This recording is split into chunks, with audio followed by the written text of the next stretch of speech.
back to Joe DeGuardia's Star Boxing Rockin' Fights 22 from the Paramount Theater in Huntington, Long Island. The fighters are in the ring. This one is going to be a heavyweight bout. Jerry, let's take a look at the tail of the tape. These guys are evenly matched. They're undefeated. Two guys. Obviously, Arias is only 24. Hammer Tree is 29. Listen, it's a heavyweight division. Anything can happen. I'm very excited about this fight. Let's throw it up to ring announcer David Diamante and get this one started. Ladies and gentlemen, from the Paramount here in Huntington, New York, we are set to go with our next bout of the evening, and it's all being brought to you courtesy of Joe DeGuardia's Star Boxing. At the sound of the bell, your third man in the ring, Pat Sullivan. And now, ladies and gentlemen, 4 rounds of boxing scheduled in the heavyweight division. Introducing first, fighting out of the blue corner, he wears the black with gold. He weighed in at 213.8 pounds. His professional record, a perfect one. 6 fights, 6 victories, all 6 wins coming by way of knockout. From Ocala, Florida, ladies and gentlemen, please welcome James, the Sledge Hammertree. Hammertree. And his opponent across the ring fighting out on the red corner. He wears white and gold. He weighed in at a ready 233.4 pounds. His professional record, also a perfect one. 4 fights, 4 victories, 3 of them coming by way of knockout. From the Bronx, New York, ladies and gentlemen, please welcome Gentleman George Arias. Arias.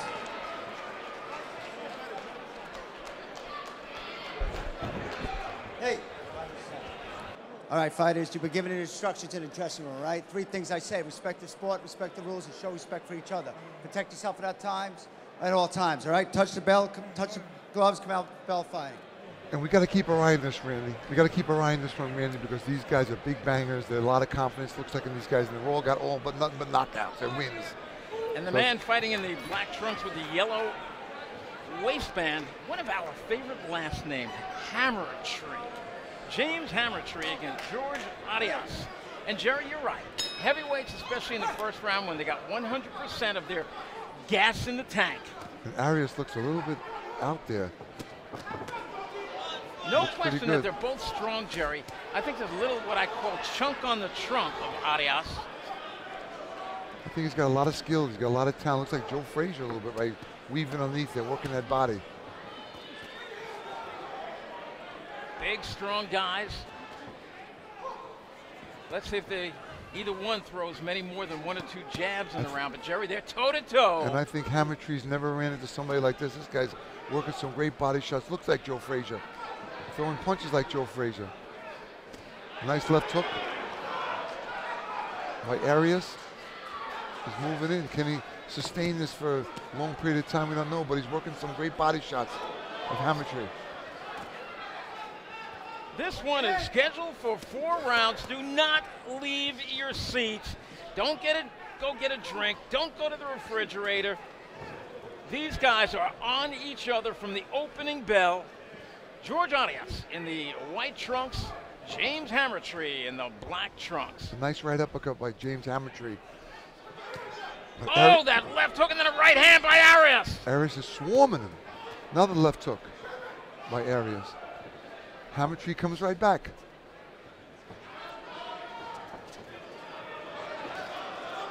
And they bull into each other. Jerry, that could have easily been a headbutt. They've been banging heads a little bit so far. I think Hammertree's a little bit more green than Arias. Well,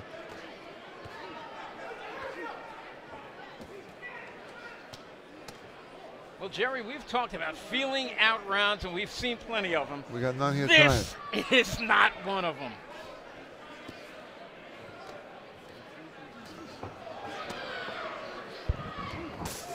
Now you see Hammertree's leading with his head. His head is wide open. His hands are down. Very bad in the heavyweight division, in any division. But these are 2 rookie guys, and Hammertree is going to be careful he doesn't get hit with a nice overhand right or left hook. So when you said his head is down, you mean in close, he's looking down at the floor? No, you see his hands are down right now. His hands are low. Oh, His so you face meant his is head wide is open. down. Okay. But his head is up in the air, looking up with nothing, no cover. Yeah, you never, as a trainer, want to see a guy with his chin up in the air.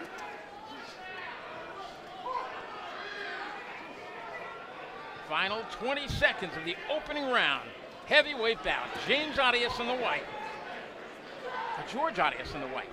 James Hammertree in the dark trunks, yellow waistband. I'll have to give the round to Arias, but Hammertree's coming back. Final seconds. Opening round. Don't go away. This one is electric all the way. Wow.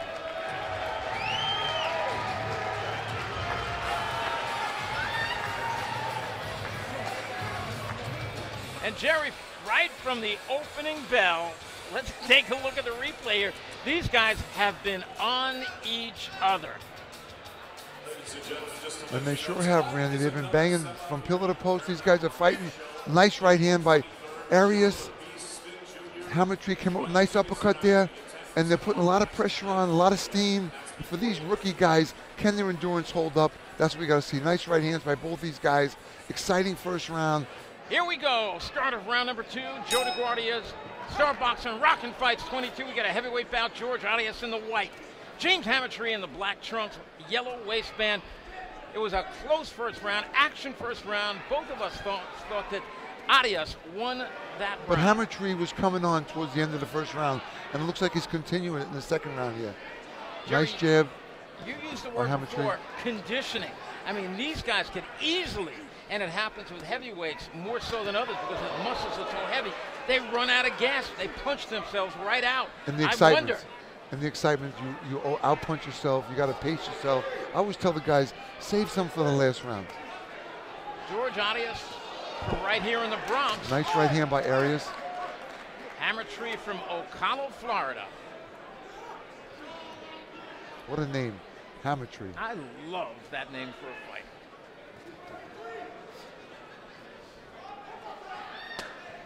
And a couple of guys, there's nice, great body shots by Arias. Great pot, nice uppercut. Nice hook by Hammertree. Nice combination. Hammertree's coming right back. Wow, what power punch is being thrown here tonight? Arias loading up on his shots, takes a few to the head as he comes in. Nice hook. Look by Arias.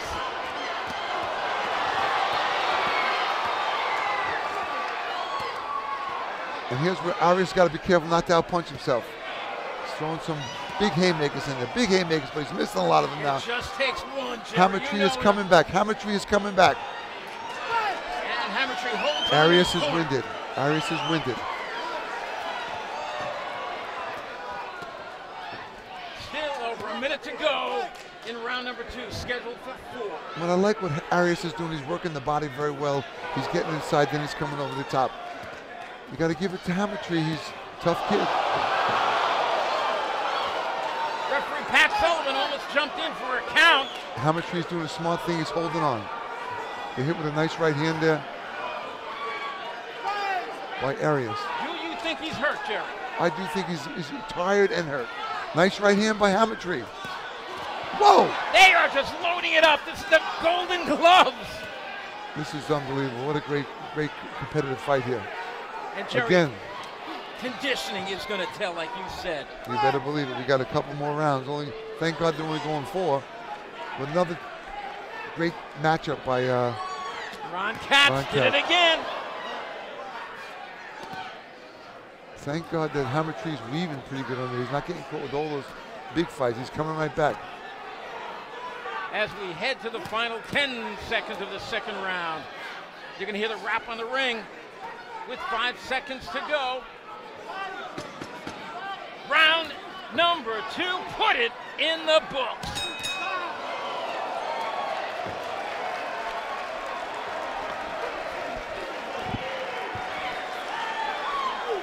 Jerry, here are the bombs in round number 2.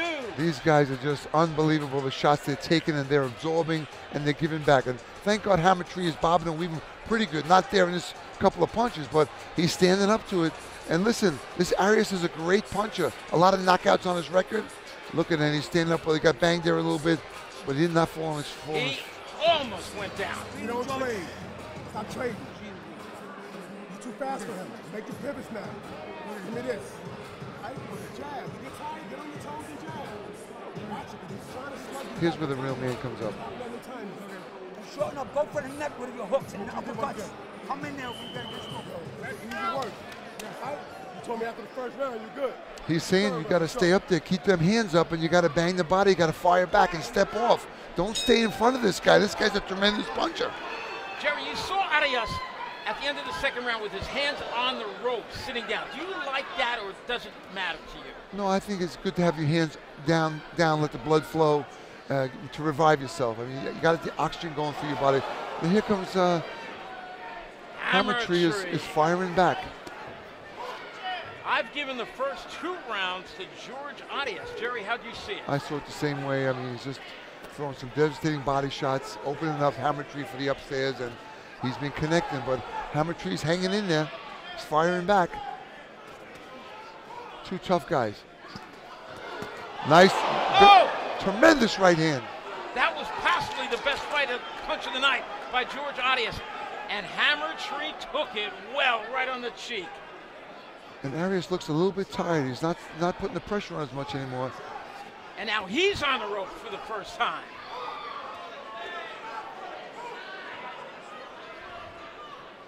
And they take a respectful breather. This time they're not on each other. They let each other take the breather. Right, and obviously you see the more talented of the 2 fighters is Arias. He's got a lot more ability. He's a pretty strong little puncher. The other guy, listen, Hammer Tree's got a lot of guts, but he's absorbing a lot of punishment. And firing back.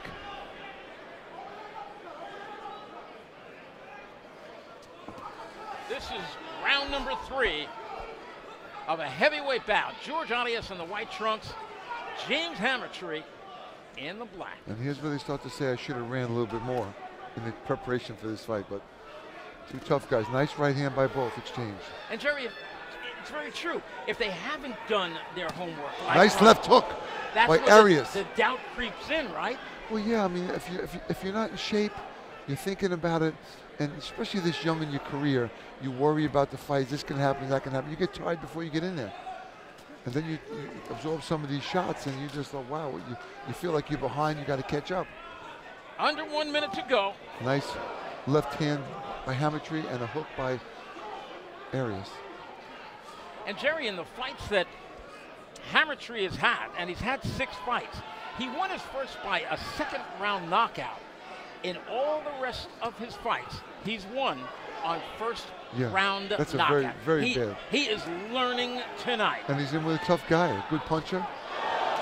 He's got a lot of guts. Look at him, he's got that rope-a-dope, he's running around nice like move Muhammad by Ali. Arias. Looks a little bit like Muhammad Ali. He's got a mix of Muhammad Ali and Joe Frazier. Trying to impress the judges with a little bit of boxing right now. Final seconds, round number 3.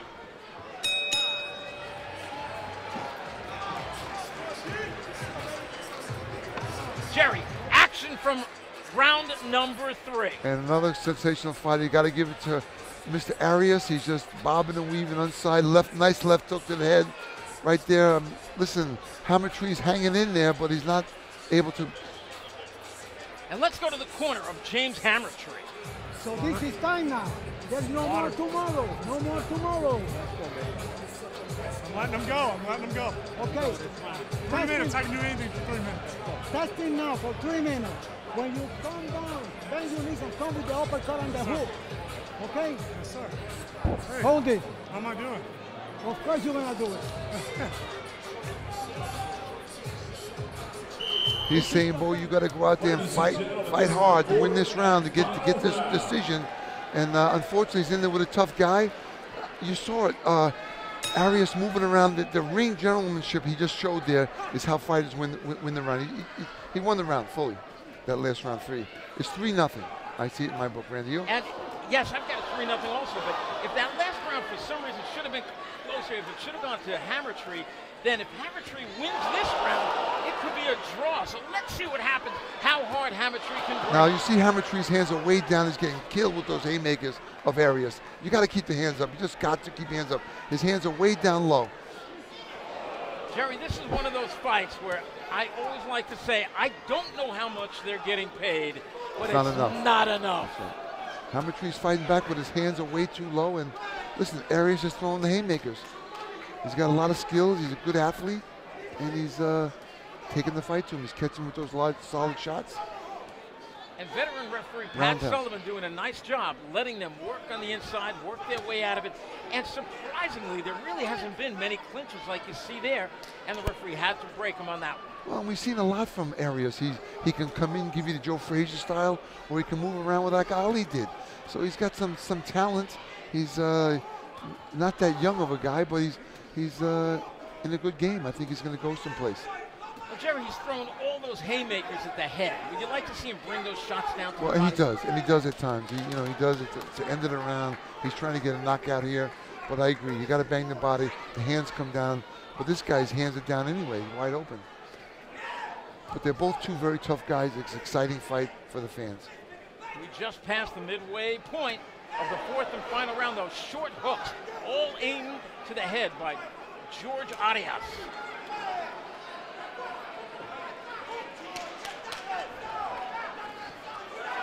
He's absorbing too much, Hamertree is. He's trying.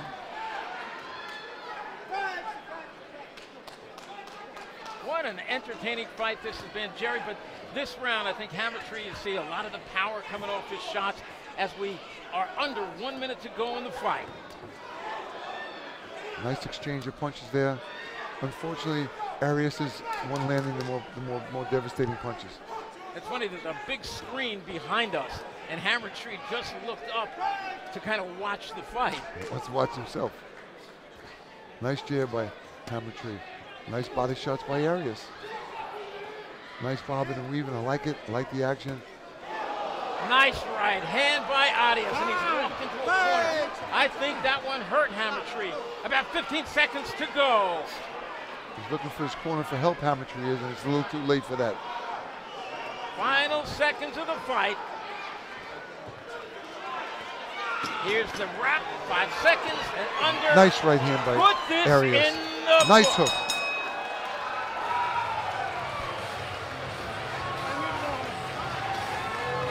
Tremendous bout we just saw here on Joe LaGuardia's Star Boxing Rockin' Fights. 22 from the Paramount Theater in Huntington, New York. We'll be back with the decision in just a moment.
Welcome back to the Paramount Theater in Huntington, Long Island, New York, to Joe LaGuardia's Star Boxing Rockin' Fights 28, waiting for the decision on this 4-round heavyweight bout. Let's welcome ring announcer David Diamante.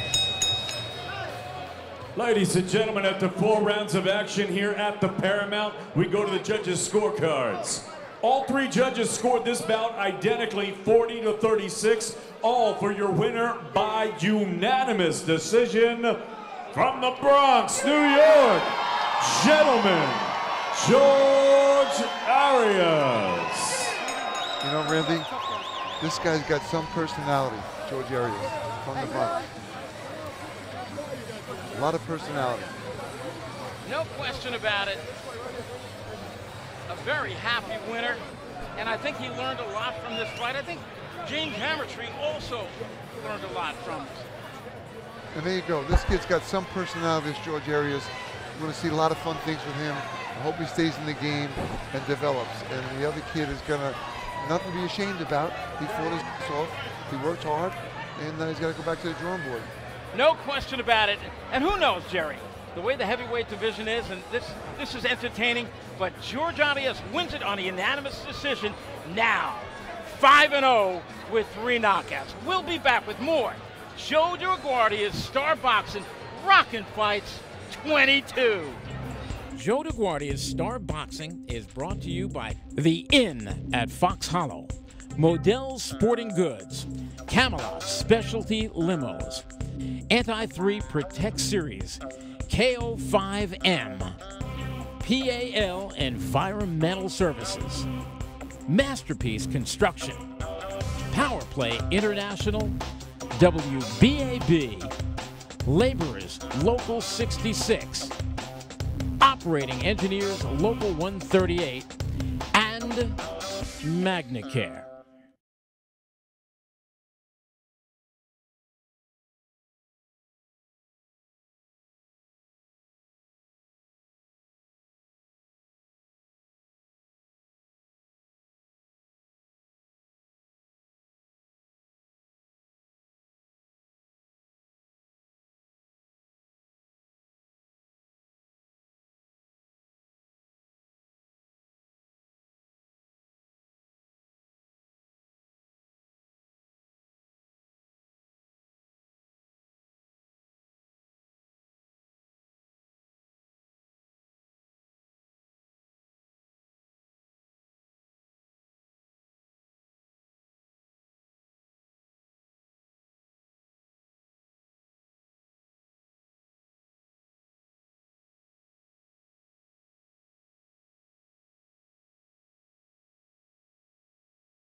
Welcome back to Joe DeGuardia's Star Boxing Rockin' Fights 22. The fighters are in the ring. Luis Franco against Tyrone Lucky. Jerry, take us through the tail of the tape. Well, here these guys are pretty long in the game. Good records, 13-1, and I think the confidence goes to Luis Franco in this fight. Here we go. Let's get up to David Diamante. And now, ladies and gentlemen, 8 rounds of boxing scheduled in the junior lightweight division.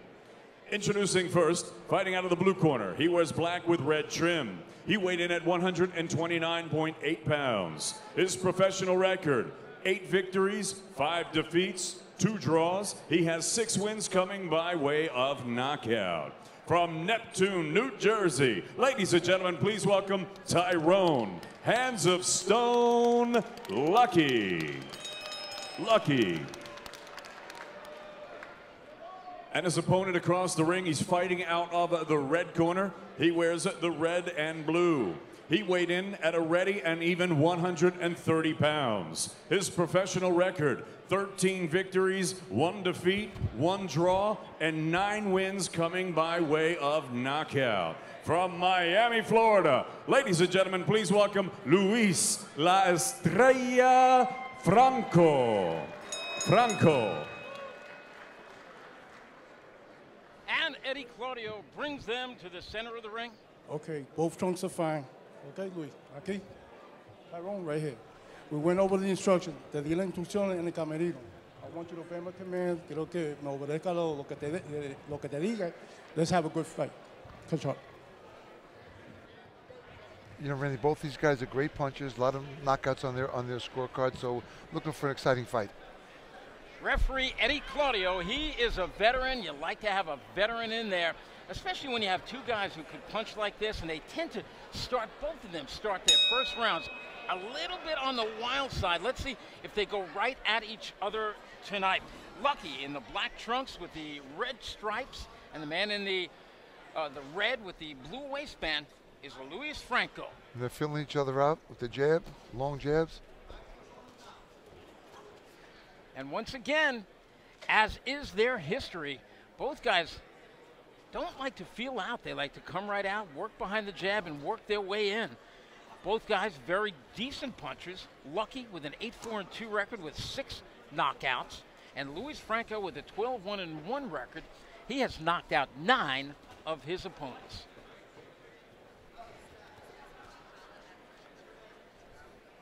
Franco's got some nice body point, left hooks to the body there today. Threw a couple nice short left uppercuts in there. Jerry, do you think body punching is a lost art? I think it is. I think in the amateur boxing, it's more hitting the head, and there's not a lot of body shots. And I think the amateurs really stop hitting to the body. But I think it's got to come back. I think it's starting to come back. And I do think I got to agree with you. In the amateurs, so many times guys were landing so many body shots, and the judges were not scoring them, and they took that into the pros with them. And the only thing is that, you know, body shots help drop the hands, make the opponent weary, and opens up the upstairs. So I think it's a lost art, but it's coming back. Luis Franco talking about body shots, a couple of nice stiff jabs right there.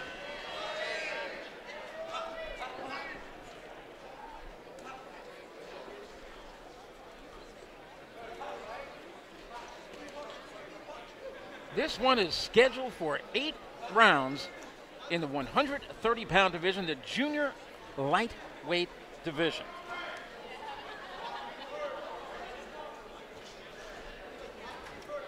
And they're doing a good job feeling each other out right now. I mean, I think that they're both boxers and they're trying to find their way in. And they are working themselves in right now, so.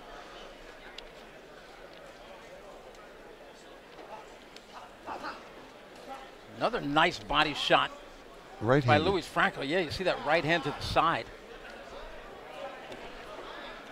And Lucky's staying outside using that jab. I mean, he's got a nice left jab. He's got to follow it up with a right hand and left hook.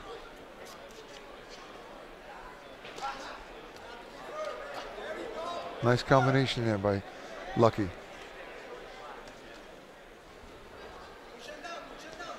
You know, it's one thing great about this matchmaker here out in Huntington. They put on very evenly matched bouts. Well, Ron Katz is the matchmaker of Star Boxing. And for years, Ron has been doing this. About 40 years he's been in the business. One of the very best, not just of today. Nice left hook at the bell by Lucky.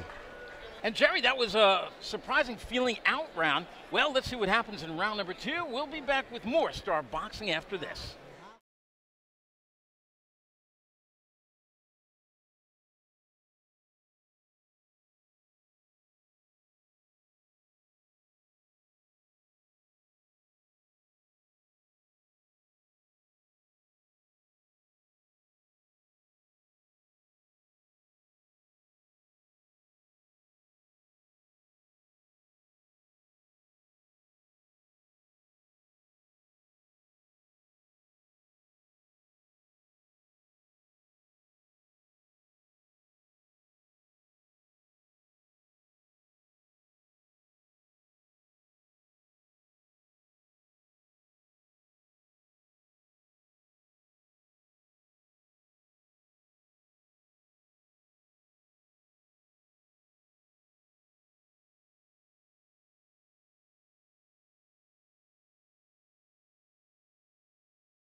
Welcome back to the Paramount Theater in Huntington, Long Island. Joe DeGuardia's Rockin' Fights 22. This is a junior lightweight bout scheduled for 8 rounds. In somewhat of a feeling out first round, these guys are jumping on each other right here in round number 2. And you know what happens when they start jumping on it? They leave themselves open. And Mr. Franco just caught Lucky with a nice right hand. In that first round, and it's quite unofficial, I had Luis Franco, just because of the body shots that he was landing and the left jabs. More aggressive, much more aggressive. Right, so Luis Franco on both of our unofficial cards, Randy G and gentleman Jerry Cooney, former heavyweight contender. Jerry, just a few steps from your old playground. That's right. It's great to be back out here. These guys are working hard in there. Like you said, Franco's really putting the pressure on Lucky, and he doesn't seem too lucky now. Very cute, Jerry. And you're right. Franco is doing a number on him inside and using that left hand overtime. You know, sometimes he's got a 8-4 record. These guys, they learn to lose, and it's hard to get motivated to get up past that. You get used to it. Jerry, look at that left hand over and over by the man in the red trunks with the blue stripes, with the blue waistband. Luis Franco is driving that left hand to the body, and again he did it. Left hand upstairs, now he goes. He is just taking Lucky apart. Lucky is anything but in this round.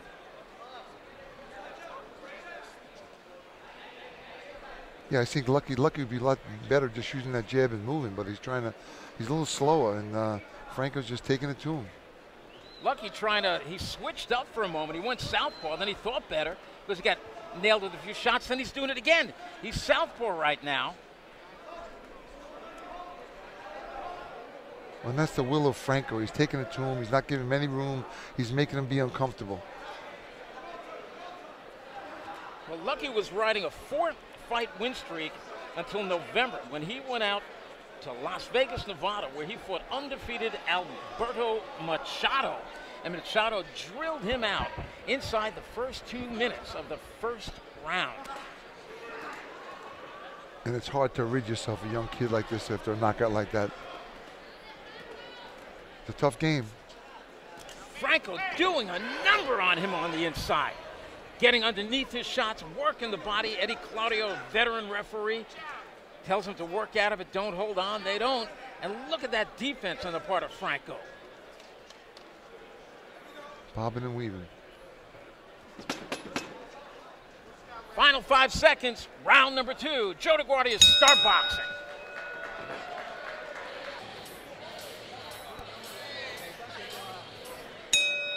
Franco's corners tell him to throw the uppercuts, get inside and bang on the uppercuts. Franco is the smaller guy. He does a lot better inside. He's bobbing and weaving nice. Well, here comes Lucky. He's throwing some nice punches. Now he's missing a lot. Well, in his corner, you can see them motioning to him, get together. I see. Move nice those right hands. hand by Franco. Lucky's trying a little bit more, but he's still missing. Jerry, I think his defense is really lacking. I'm talking about Lucky. His hands are down, and I think Franco sees it. He's dropping those shots down to the body. I'm looking for an overhand right by Franco to turn out the lights of Lucky. What happens to Lucky is he overthrows and leaves himself open. And that's how Franco's going to connect with him. That has been.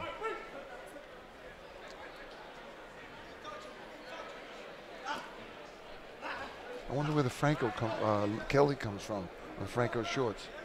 I believe it's from a relative of his who he was dedicating this fight to. Lucky's punching a little more inside now. But those shots are really not landing. Look, that left hook went over the top of the head. He took a left jab to the stomach, a left hook to the stomach. Those shots by Franco are landing, and I think they're leaving their impressions every time they land. Nicely placed. You're right, Randy. Listen, one guy moves on, the other guy goes home. Sad but true about the fight game. Tyrone Lucky with a record of 8 wins, 5 losses, and 2 draws. And tonight, he can come very close to 500. He just may drop to 8-5, but 8-6. But you know what? Let's not put the cart before the horse. We've seen guys all of a sudden who are in the lead tire badly, and the other guy just comes right on. So and you see Lucky keeps throwing that right hand over the head of Franco instead of aiming for the chest. Make an adjustment. You know, those are the guys that move on. You make an adjustment, you start aiming for the chest, you catch him in the head. I've heard you say so many times to guys when they say, I can't hit him in the head. You always say, stop aiming for his head. Aim for He's the moving chest. the head. The chest is there. If you miss the head, you catch the body, you keep balance. These guys are throwing off. over the body, and they're missing, they're falling off balance, and it makes them more vulnerable. And that may have been the best 1-2 of the fight for Tyrone Lucky, left-right. But on the inside, he continues to get eaten up by Luis Franco. Short shots by Franco, who's got those hands up, picking off the shots. Nice jab by Franco. And again, nice combination by Franco here in round number 3. Junior lightweight bout, 5 seconds remaining. Joe DeGuardia's star boxer. Nice left hook by Franco. They've got some work. And Jerry, let's take a look at action from round number 3. And see, Franco's bobbing and weaving the 1-2 to the body. He's mixing it up. He's upstairs, downstairs. The jab is working nice for him. He's weaving underneath. He's making Lucky miss. He's throwing over his head. And then he's coming right back with a nice combination. Well, there's Lucky scoring some nice jabs.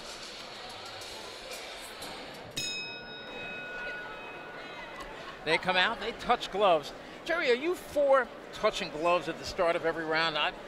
Many cornermen say, I want you to touch gloves at the start of the fight, and you can touch gloves if you want at the very end of the fight, and you don't even have to. You don't have to. No, you don't, but you've seen also fights where people do that and they get caught with a shot and get knocked out. And that's your enemy on the other side of the ring there, so I would say no. I'm fighting him. I'm not going to tap gloves with him. But well, every round so far, they've come out and they've tapped gloves. Here we are in round number 4. Nice this couple of left hooks by 8. Nice couple of left hooks by Franco. Lucky's trying, but he hasn't got the tools. Just doesn't have the tools and the motivation to move forward. And you notice, you see Franco setting him up with the body shots, the jabs to the body, the jab to the body. He's going to come over with that right hand and catch him with the right hand soon. Nice jab being thrown there. Nice left hook, left uppercut by Franco.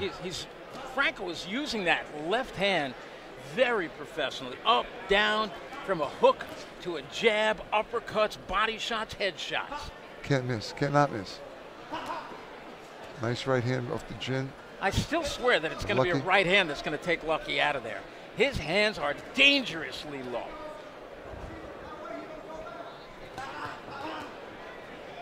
Well, you know what? Franco's wearing him down, wearing him down. His game, Lucky is, but he hasn't got the tools to compete with Lucky, with Franco. He's trying. Look at that defense. Lucky was just throwing shots, and Franco was taking a look at him, leaning back on one leg, bending left, bending right. I like the defense we see so far on the part of Luis Franco. You know, and if I'm in Lucky's corner, I'm going to tell him, let's get back to basics. Let's work the jab. You got a long left hand. Keep the jab out there and move for a while so you get your bearings back. And he's not doing it. He wants to go and slug it out, and he's bearing the brunt of it. And every time he throws, there you see him. He just missed a wild left hand, and right before that, he missed a right hand there. He misses a jab. Luis Franco has some good defense. He's a very difficult fighter to hit. Look at that. He got out of the way of a right hand there, got out of the way of a left hand while he stuck at his own left. He's getting inside the pocket there. But he didn't throw. No. There he did. Nice left hook by Franco. And that was a lead left hook. He's just so cute. He's got great movement, great feet. Jerry, you are one of the biggest left hookers of all time. Did you like to throw that lead left hook before anything else, or did you work it off the jab normally? Well, I mean, you know, it all depends on the guy, but the jab is the way to go. End of round number 4.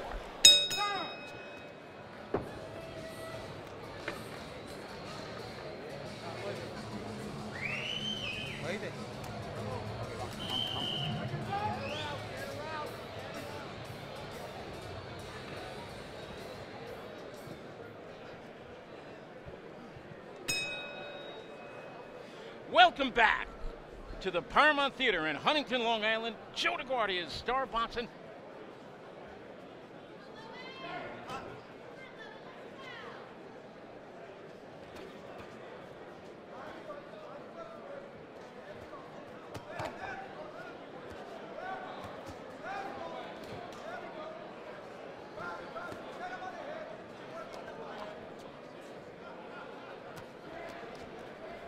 £130 bout.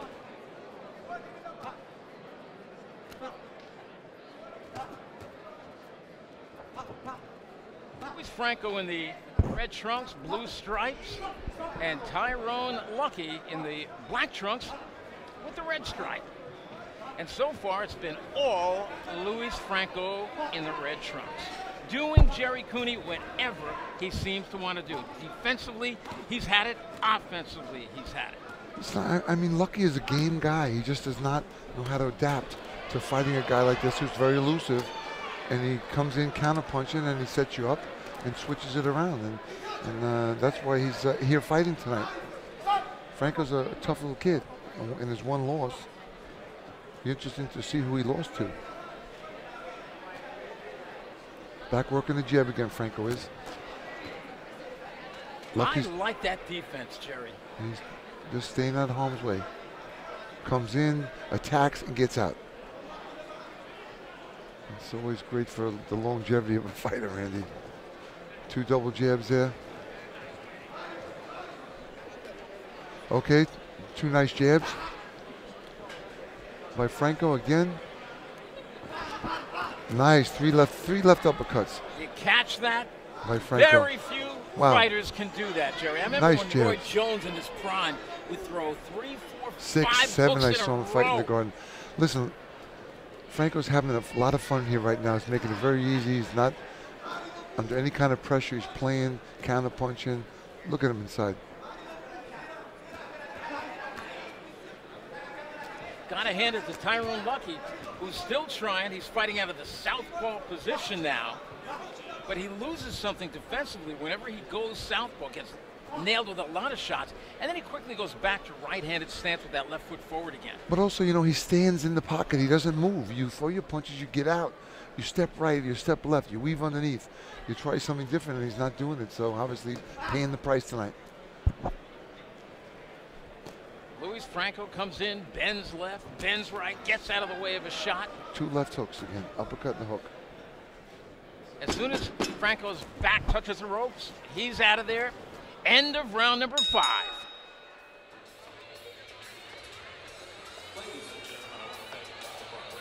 And Jerry, here's some action from round number 5.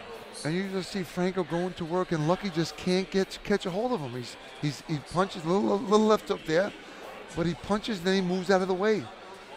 And Lucky's sitting with the problem. He's getting hit all night. Round number 6. Nice smile on his face there. Yeah, I mean, I'd expect him to be smiling. He's had everything his way so far. 5 rounds in the books. I think he's won every single round of the fight. And basically, with the exception of the first round, which was a more or less feel-out round, every round has basically been dominated. The way he wanted. Dominated. Yeah. And you know, the only thing you see missing from him, and you know, punches are born, they're not made, is you see guys like Terrence Crawford. He goes in, figures you out, or Triple G. He figures you out and he takes you out sensational-wise. This guy doesn't have the punching power, though he has a bunch of 9 knockouts in his 13 wins. He's not able to finish this guy off, which is something his corner's got to work on to make it to the next level. Same thing, nice left hooks by Lucky. Franco's working his way in. Again, nice right hand to the body by Franco.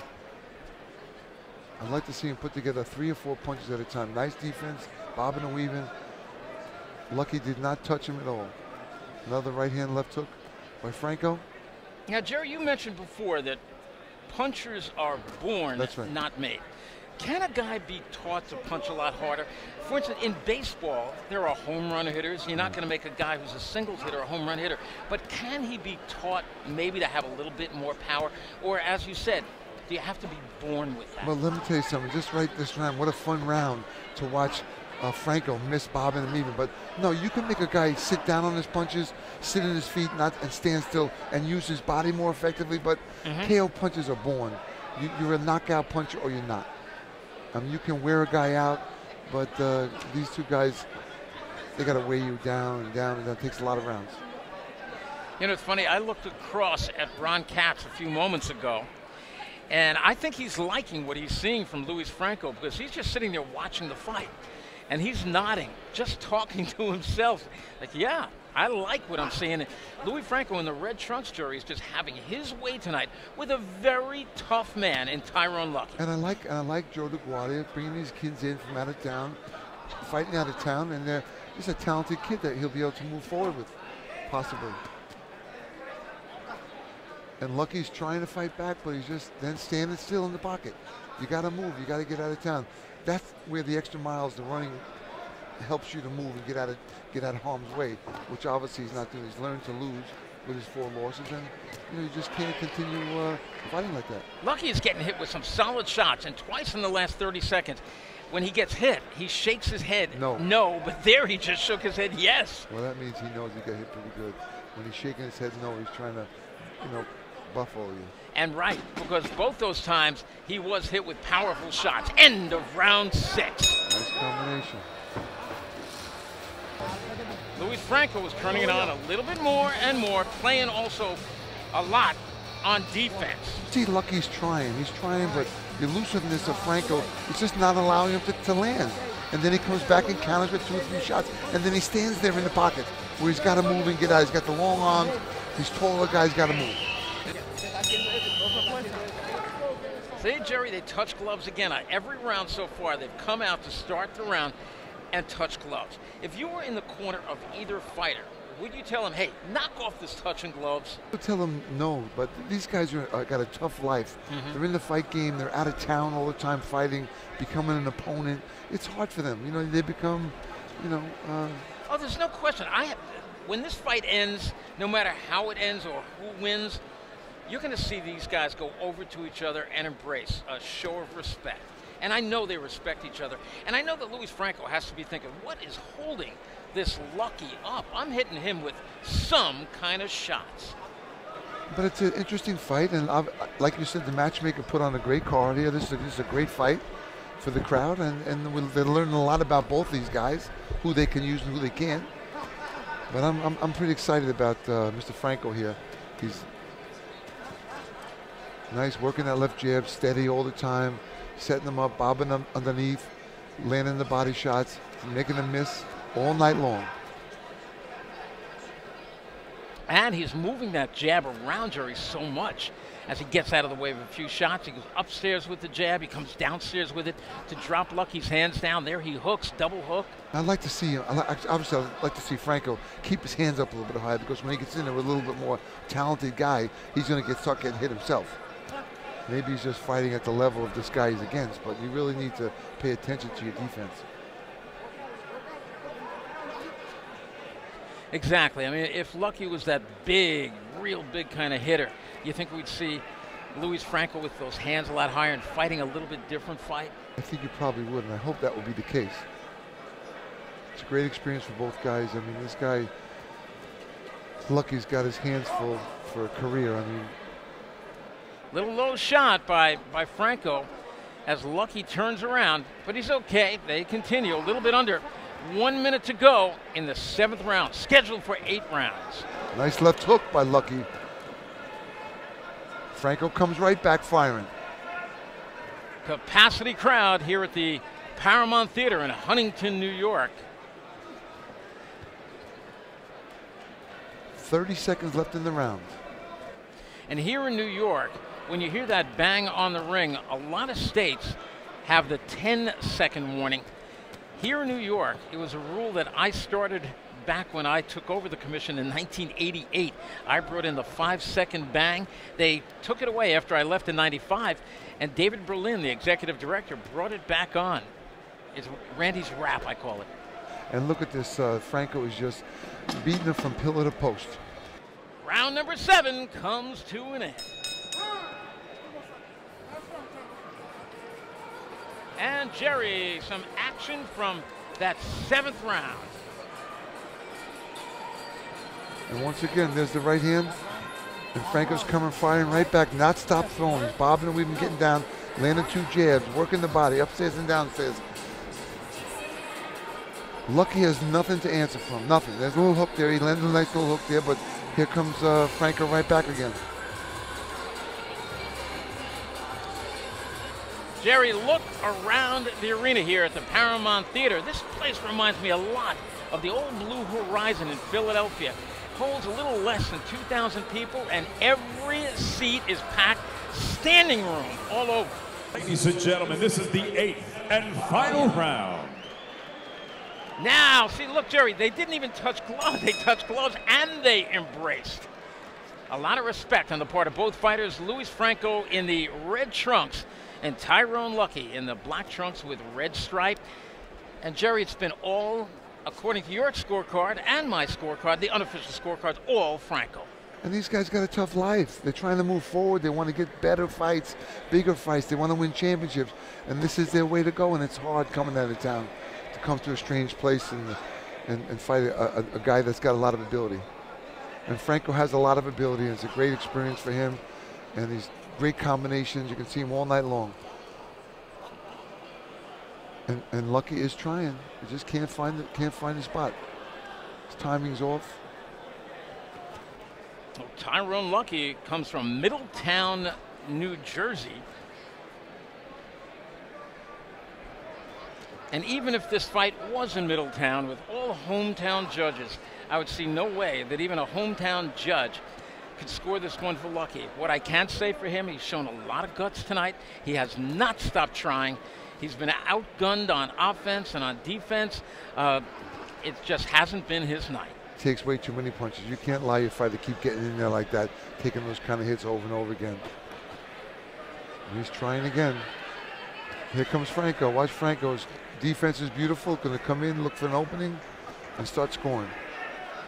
But you know, this was an opportunity for him tonight to come in and face the 13-1 Luis Franco, and maybe, just maybe, he upsets him, and then he's right back in the thick of things and fight some other good young fighters. But he seems to always go into the backyard of some of the guys. And tonight he just walked into, not that this is a hometown yet for Luis Franco, but I know the fans are going to want to see him again in bigger fights every time out. Right, Randy. And you know, he's from Miami, Florida, Luis Franco is, and he's got tons of Latin fighters down there in Miami, Florida. He's getting a lot of experience down there in the ring, and you see it tonight.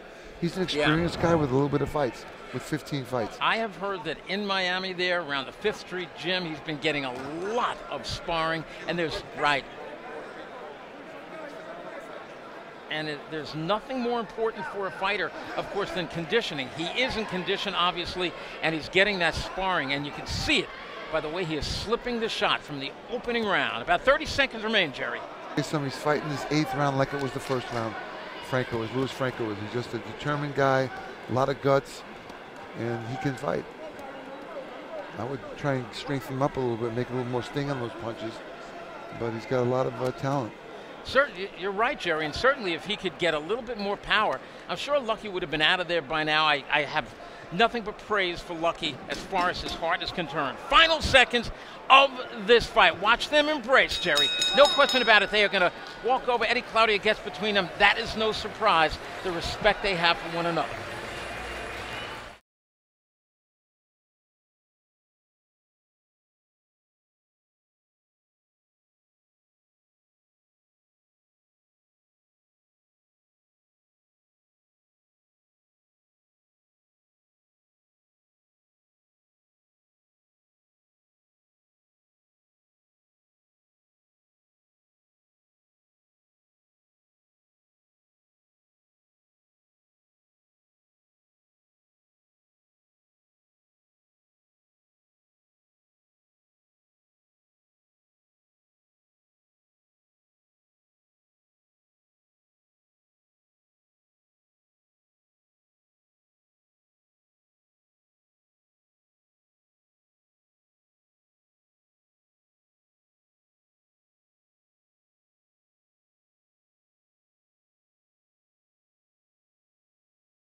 Welcome back to Joe DeGuardia's Star Boxing Rockin' Fights 28. We're ready for the decision. Let's go up to ring announcer David Diamante. Ladies and gentlemen, after 8 rounds of action here at the Paramount, we go to the judges' scorecards. Tom Carasone and Kevin Morgan both scored this bout 80-72.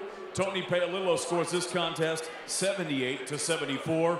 All 3 for your winner by unanimous decision, Luis La Estrella Franco. Well, 80-72 on 2 of the judges' scorecards. Luis Franco has some work in front of him, before he really steps into the world stage, but he won a unanimous decision tonight.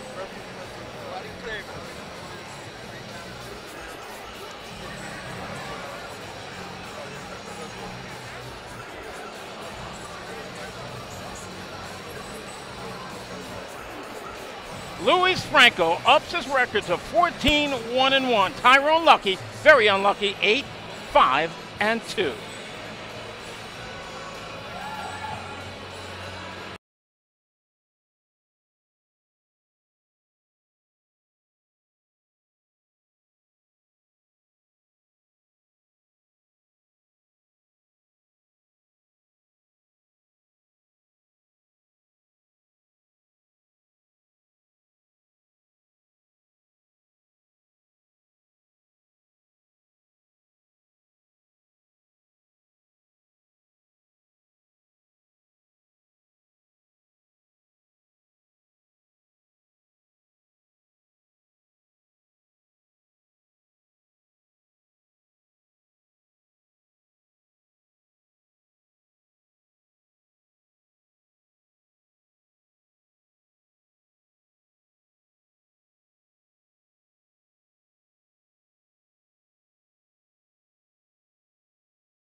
Welcome back to Joe DeGuardia's Rockin' Fight 22 Star Boxing here from the Paramount Theater in Huntington, New York. The fighters are in the ring. We're moments away from starting this bout. Jerry, take us through the tale of the tape. And like all the other fights, this is an evenly matched fight, although the record's 6-1 of Hernandez against 6-12 for Guzman. You know Guzman's been in there with a lot of tough guys, a lot of experience he brings to the fight tonight. We're going to have fun. Let's go up to David Diamante and get it started. And now, ladies and gentlemen, 6 rounds of boxing scheduled in the lightweight division. Introducing first, fighting out of the blue corner. He wears the black with red, white, and blue, the flag of Puerto Rico. He weighed in at a ready 134.6 pounds. His professional record, 6 victories against 12 defeats. He has 1 bout even. From the Bronx, New York, ladies and gentlemen, please welcome Jose El Palillo Guzman.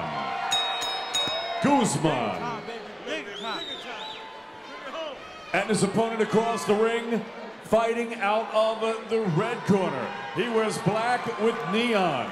He weighed in at a ready 135 pounds. His professional record, 6 victories, only 1 defeat. He has 1 win coming by way of knockout. From Huntington, New York, ladies and gentlemen, Johnny the Hitman Hernandez. All right, fighters, you've been given your instructions in your dressing room, okay? Respect the sport, respect the rules, and show respect for each other. Keep it clean. Touch gloves, come out of the bell fighting.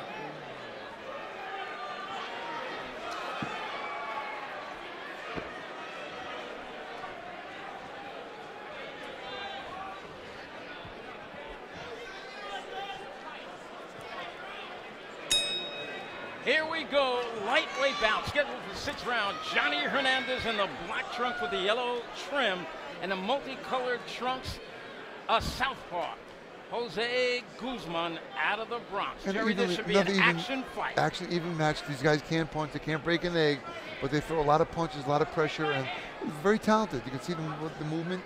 They got some skills. We're going to see how they open up. They're going to warm up a little bit here and free each other out. Hopefully we'll get a good fight again.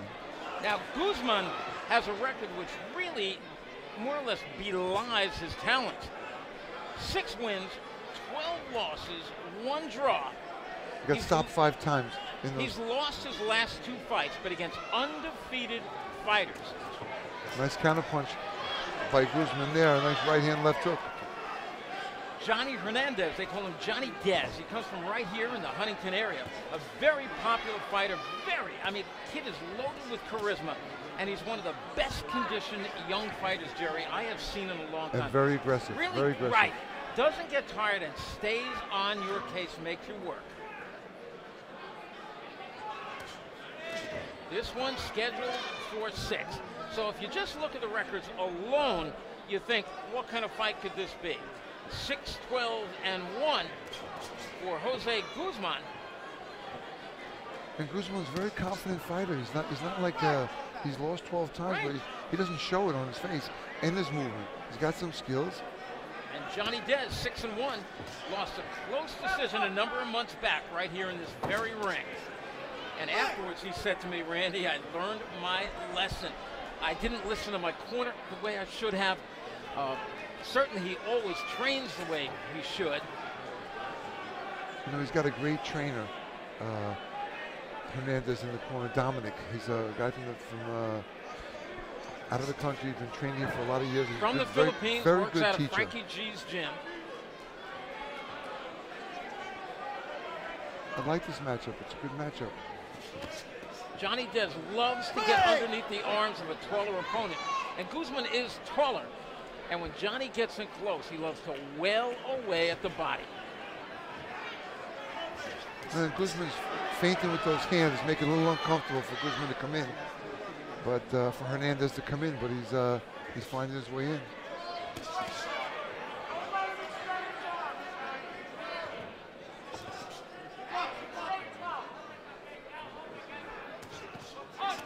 Hernandez has 1 knockout victory in his 6 wins as we close in on the end of round number 1.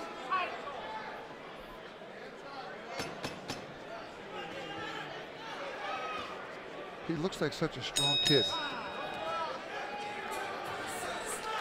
See, Jerry, that was one of those feeling out rounds. But knowing Johnny Dez, he loves to step on the gas. I expect more in round number 2.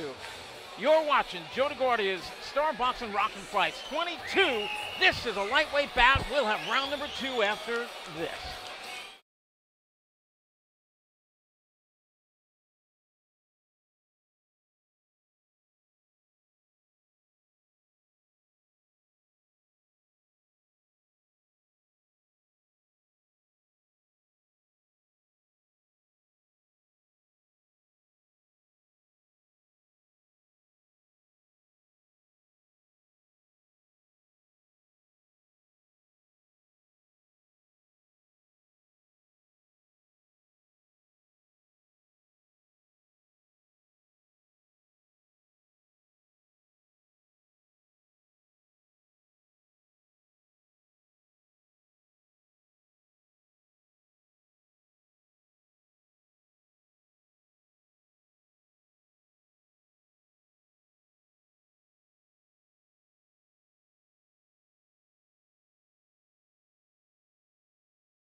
And welcome back. Here is round number 2. We were just checking in with Guzman's corner. I thought, Jerry, he actually had it was a filling out round, but you got to give it to somebody. I don't like scoring even rounds.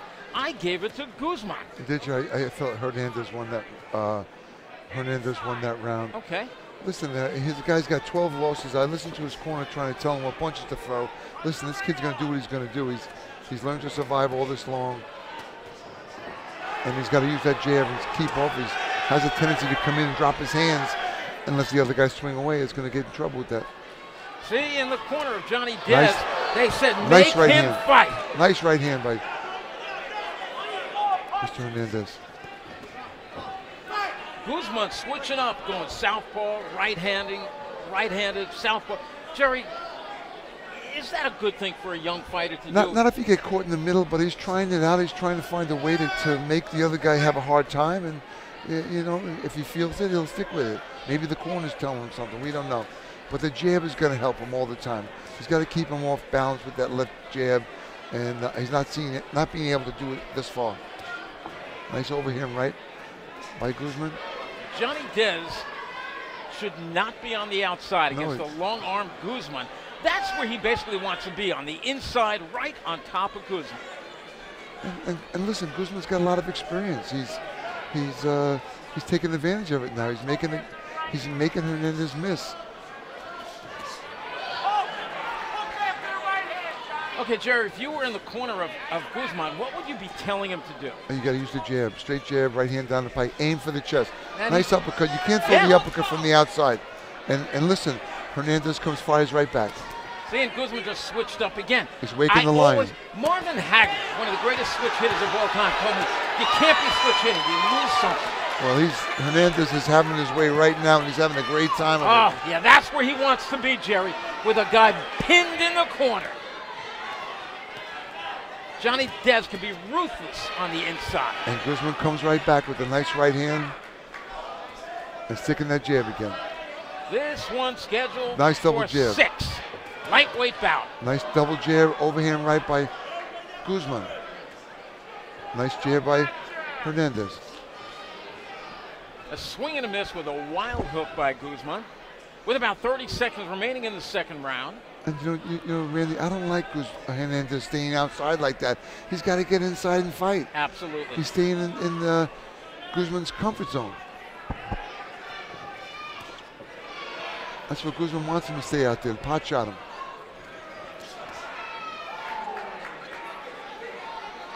Final seconds, nice round number 2. Nice double left hook. Lightweight bout scheduled for 6th round. Johnny Hernandez, Jose Guzman.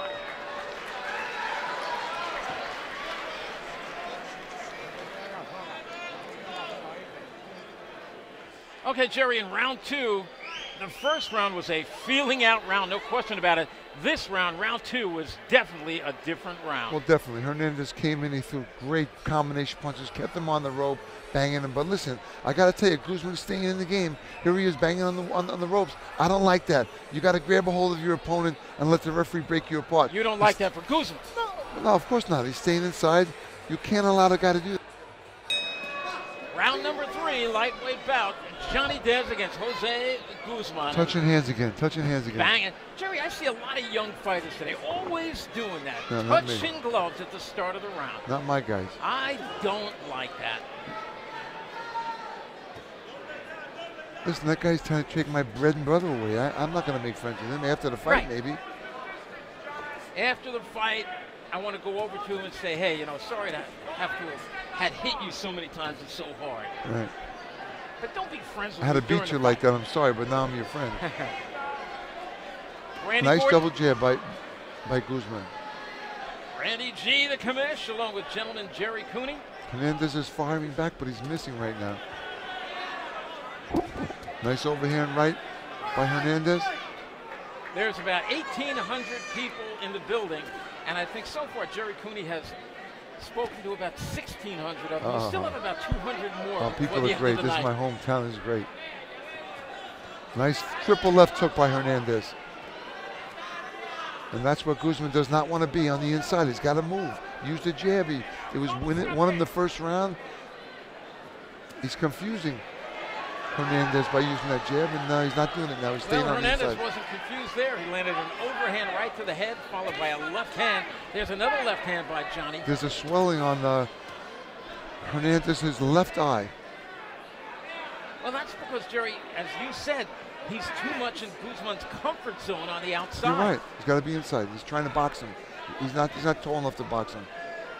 He's got to be aggressive. He's got to punch. He's got to throw punches. Listen, Hernandez wins this fight by throwing a lot more punches. Just like that. Yeah. Doubles, left hand to the body. Nice double hook. One to the head. 1 minute to go here in round number 3. This one's scheduled for 6. Johnny Dez is warned about the head. And Guzman held him behind the neck, pulling him in. And listen, Guzman lost 12 fights, but has gained a lot of experience in those 12 losses to combat this young kid right here. And they're still talking nice to each other here. You're sure they're talking nice? They are doing a little bit of talking in there. I'm not so sure that it's nice. 30 seconds to go. Johnny Dez lands one shot, then falls short with two others. He's following him, but he's got to cut the ring off and get inside and punch. Here we go, nice hook by Hernandez. Left hook, right hand. Nice body shots by Hernandez.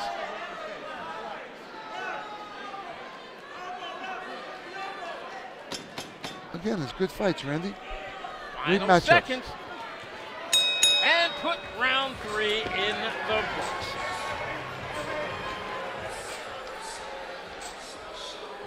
Okay, Jerry, round number 3. Take a look at the action. Again, listen, there we go. Hernandez is banging in, overhand right, coming back with the hook. Guzman's fighting back. Right there, you can see Hernandez is getting the best of this fight. But, you know, Guzman's using that jab, keeping him outside. He keeps it even. Round number 4 underway. Johnny Dez in the black trunks. Jose Guzman in the black, red, white, Puerto Rican flag. Oh, nice right hand by Hernandez. Another right hand. They're firing back now. They're fighting right now. Look at Guzman saying, come on, roll with me. Hernandez is catching him. Getting a little rough in there.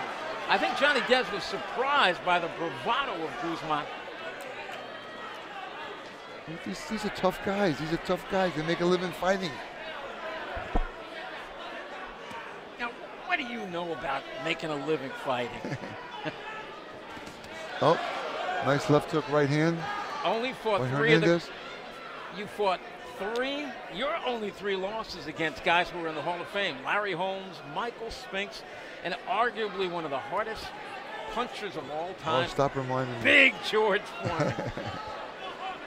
Jerry, who privately has told me that of all the guys he fought, and there is what a low blow. A low blow. I was going to say George Foreman said that you hit him harder than anybody. But referee Pat Sullivan goes over and speaks to Guzman. He can give him up to a 5-minute rest. He's letting him walk it off. He's smart. Smart. It was okay, low. let's Went see. South of the border for sure. And here we go. Nice south of the border. What? Yes, it was plenty low. And I think obviously Guzman's looking for a break and get a little wind. That wasn't. It was pretty low. It was low. It was on the side of the cup. It could affect. I don't. Up the middle. The one you hit Larry Holmes with when he pulled your head down. That was a low blow. All right. It wasn't your fault. Thank you. Thank you very much. Listen, this is awoken Hernandez. He's fighting hard. He's fighting hard right now, which is a great thing. He needed to wake up, and maybe this low blow is helping him. Nice uppercut. And if indeed that did hurt Jerry, if that hurt Guzman, I wonder if it took anything out of him. Will his legs be a little bit gone? Will he be able to move the way he's been moving? Or was that a little bit of an act? It was a little bit of both. These guys are con men. They're looking for a break, get some air, you know, refresh themselves a little bit and fight back. And they're both fighting back, so it's a good thing. There he is again, switching up. He went southpaw, then he jumps back to right-hander. What Hernandez is doing boxing. Southpaw again. Yeah, I mean, I'm kind of baffled by it, unless in the gym they've been trying to change his style, and I don't see it for Johnny Dez. Nice combination by Guzman. No, he's got to get on the inside and keep busy, throw punches. He's got good stamina, he got to punch. And he's doing well. Nice body shots right now by Hernandez. The round is being won right there by Johnny Dez on the rope, because if it's close on the outside, it's right here where Johnny Dez is winning it.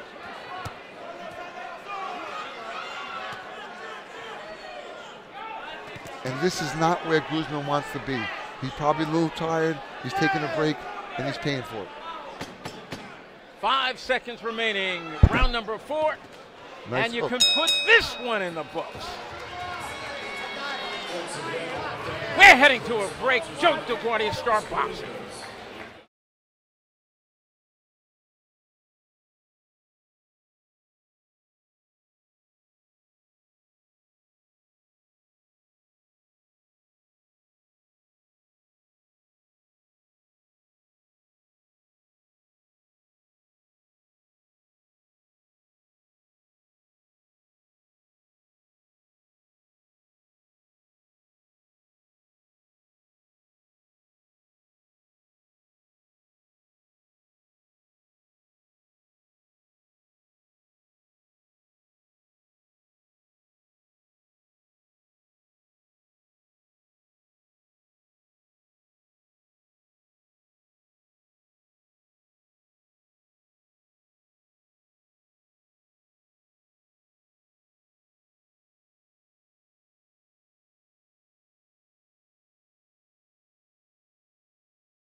Welcome back to Joe DeGuardia's Star Boxing, Rockin' Fights 22 from the Paramount Theater in Huntington, New York.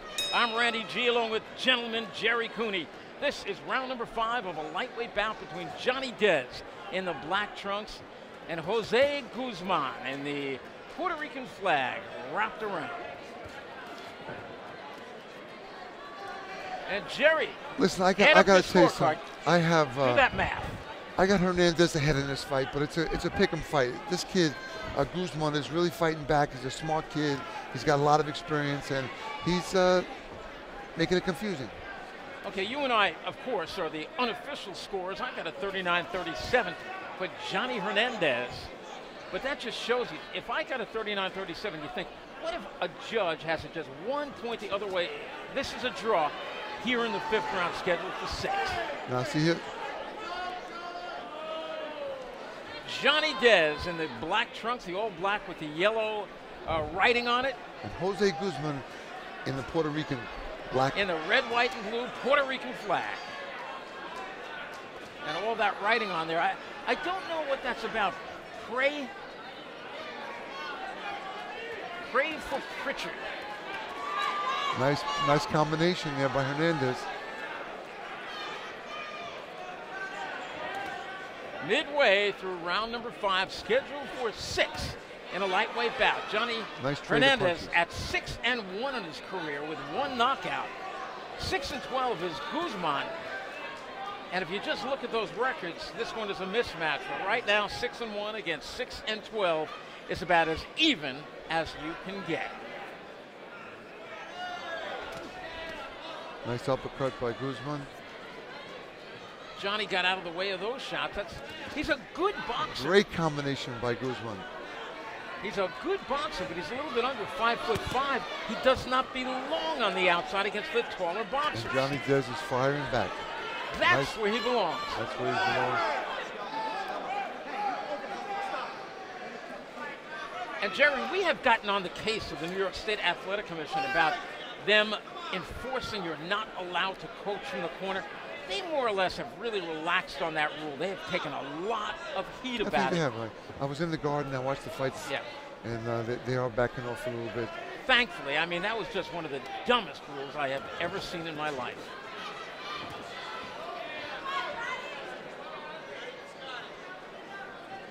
About 20 seconds remain in round number 5, and it looks like we're going to be heading to a 6th and final round.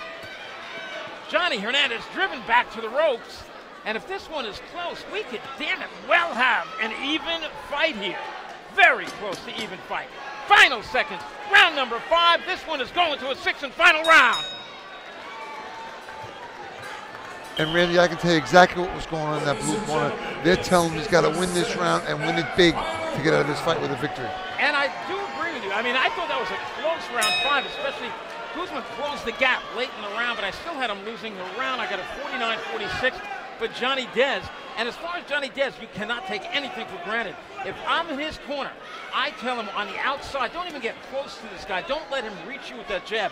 And I want you putting on the pressure, rip his midsection out. Well, yeah, you see Dez is really firing back. He knows he wants to win. It's an important fight for him to get this victory. And he's in a tough fight. And he's doing what he's got to do. I don't like him outside so much. I like him be inside in the chest and banging those punches, stepping off to the right. But Listen, this is all an experience for him to grow. Now, I don't know if Johnny Dez is not listening to his trainer, whether they're giving him wrong advice in the corner. And Guzman's saying, pounding his chest, saying, let's get it on. And they're getting it on, let me tell you.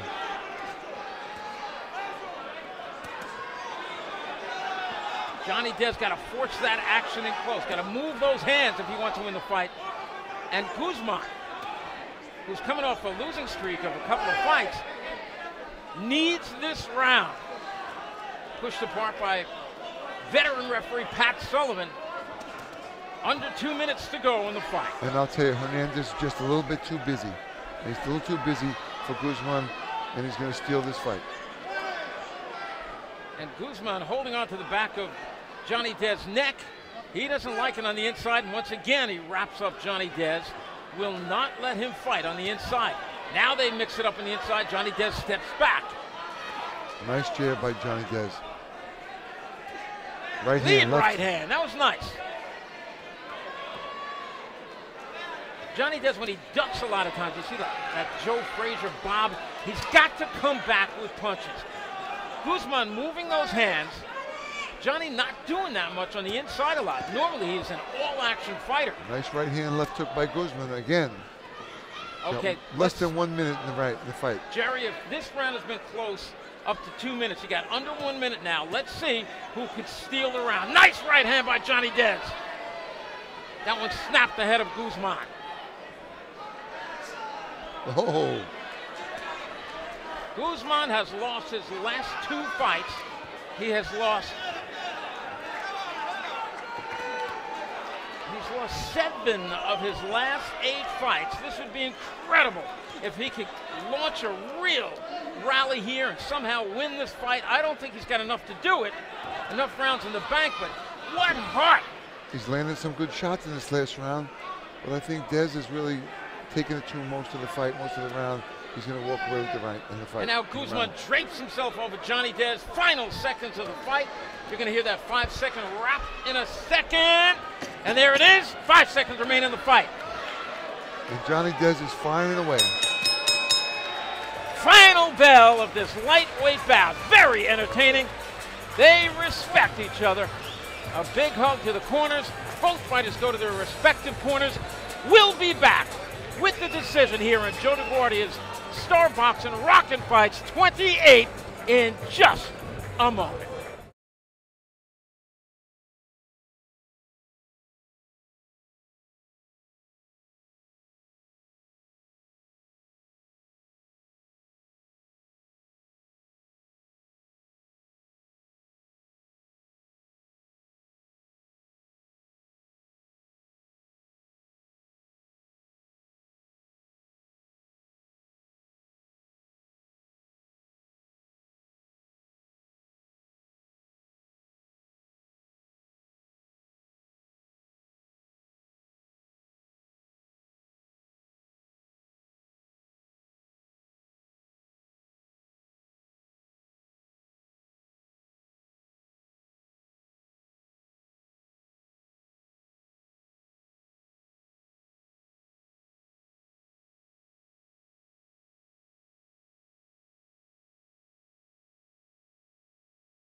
Another exciting fight, Randy. Listen, unfortunately, there's got to be a winner and a loser. Yep. And it was a competitive fight again. I had it 59-55 for Johnny Dez, and I think you had it the same way. Pretty close. Let's find out how the judges had it. Let's go off the ring announcer, David Diamante. Ladies and gentlemen, after 6 rounds of action here at the Paramount, we go to the judges' scorecards. Tom Carasone scored the bout 60-54. Kevin Morgan and Tony Paolillo both scored the bout 59-55. All 3 for your winner by unanimous decision. From Huntington, New York, Johnny the Hitman Hernandez. No surprise there in an entertaining bout. Johnny Hernandez wins a decision. And he's a great kid. He's a good kid. He's a hard worker. Got to develop. He's got to pick up his talent a little bit more to find his way to stay inside. So it's all, he's doing a good job, very aggressive. He's got to find his way inside, make the guy uncomfortable, and that's what we got to get to for him. And he's got some great trainers, and hopefully through these experiences, he's going to be able to pick that up and to get to the next level. Guzman lost to him. Jose now 6-13-1. Johnny Hernandez now 7-1. He's got 1 KO and a bright future in front of him. We'll be back with more of Joe DeGuardia's Star Boxing after this.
Welcome back to Joe DeGuardia's Star Boxing Rockin' Fight 22 from the Paramount Theater in Huntington, Long Island, New York. Our fighters are in the ring for our co-feature. Let's take a look at the tail of the tape. Jerry, what's going on? We got an undefeated guy, 147 pounds, a lot of talent. Another short guy, looks like Manny Pacquiao in the other corner from Utica, New York. Another, you got to give it to the matchmaker. He's putting on great fights. I think we're going to see another great fight right here. Let's go up to ring announcer David Diamante. And now, ladies and gentlemen, 4 rounds of boxing scheduled in the welterweight division.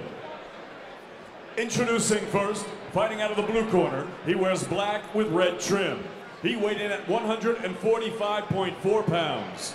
His professional record, 2 victories against 1 defeat. He has 2 draws. From Utica, New York, ladies and gentlemen, please welcome Nguyen Mong.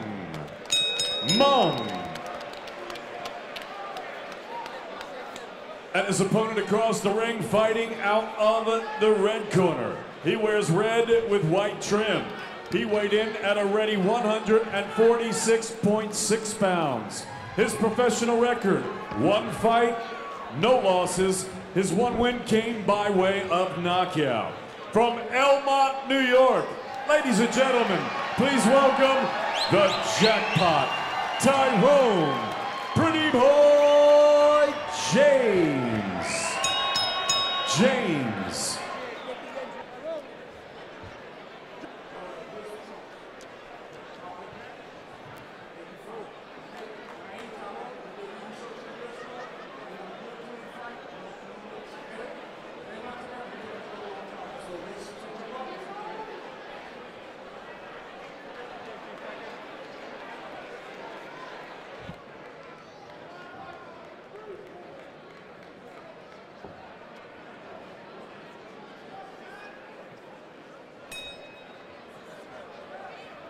Wow, what a matchup we got here. This poor young kid here. He's got a good record. He's in there with an awful tall guy. Tyrone James against Nguyen Mong. Wang out of Utica, New York, 2-1-2 in a welterweight bout. Stands 5'3" against a highly skilled amateur, now professional, 1-0 with one knockout, Tyrone James. And they say this kid could be the goods in a couple of years. Nice jab by James. Nice right hand.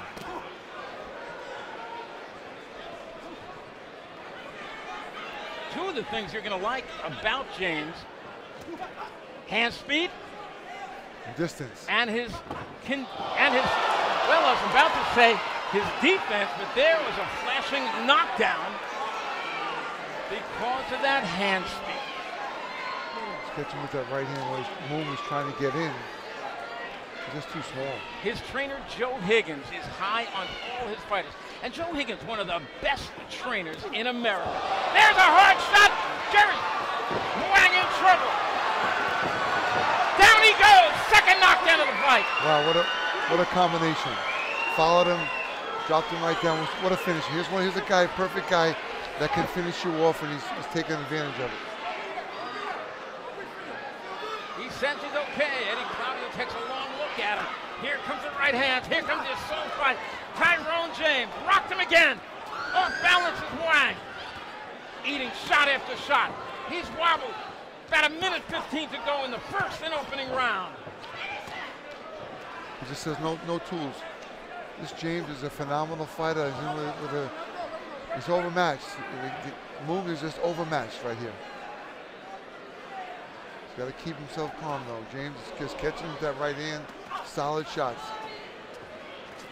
Well, if James should go on to some kind of boxing greatness, one thing you're going to remember Wang for is that he was the second professional opponent of James. Took a few hard shots. He's wobbled, but still throws back, fighting with heart. Drives James back, but James keeps his hands up, eats the right hand, has it back against the rope. That one might have even hurt James for a moment. It stunned him. It surprised him. That's why he's moving so much. The big heart of Wang surprised Tyrone James. Jerry, it has happened before. I wouldn't expect it here. I think James now has recovered nicely. Let's see. He gets hit with a shot as he lands the shot. Wang tries him against the rope. Simply off balance by James. I mean, it's a big boy against a little boy. This is crazy. But he's firing back, he is. Final seconds, round number one. Wang actually reaches out, happy that he survived that first round, and he finished it. That was a stunning first round. I mean, with a surprise. What I want you to do is keep your hands up. I want you to, you gonna do something a little bit. Okay, Jerry, Here it is. James round. is just phenomenal. Nice combination. 1-2 right there. Dropped him down. The second one again with the right hand. Drops him to the ground the second time. But he's got enough nerve to fire back. Comes back. Drives him into a corner. Knocks him down. And who would have ever thought Wang would not only All survive the James. round? I mean, you could claim to that be a 10-8 round for James. You've got to score 10-8 with a knockdown. Well, Tyrone James is almost like that Tommy Burns kind of build, 147 pounds, lanky. But he got wobbled near the end of the first round, and they told him in the corner, don't get careless with this guy. Well, and he's reaching in. James is just wide open there. He's in James's comfort zone, and he's setting up with the straight right hand, jabbing right hand. Yeah, you can see that right hand about to come. He's flicking out that jab, That distance shot, trying to drop the right hand on. Wang gets out of the way of and smiles at him. Wang just cannot get in.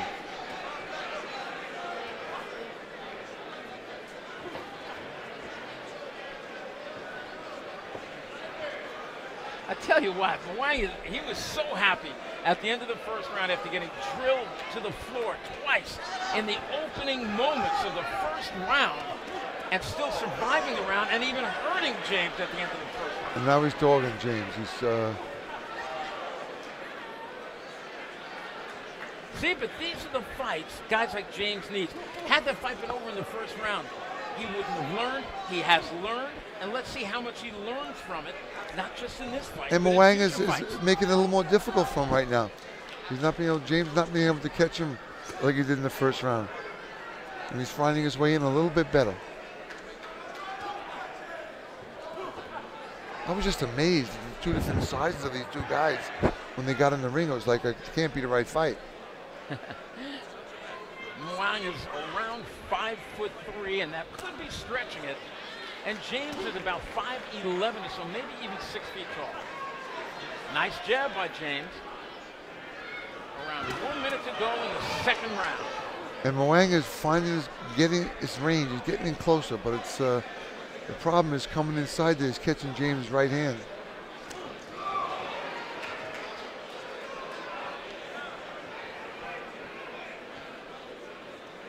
I thought this was going to be a fast one-round knockout, but it looks like it's going to be going a couple of rounds here. The only loss in the 2-1-2 record of Mwang was a first-round knockout loss in January of 2014 when he lost to undefeated Julian Rodriguez in Madison Square Garden, New York.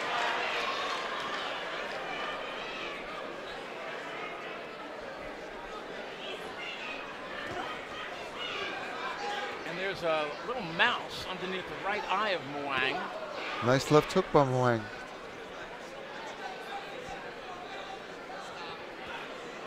Few seconds to go in round number 2. This one's scheduled for 4. Welterweight bout. Tyrone James against Mwang. Thank all of our great sponsors tonight. Hogan Sporting Goods. You gotta go to those. Gentlemen, witnessing on April 23rd, Joe the Big Smith Jr. On the left side of his face, which I'm seeing right now looking in the corner.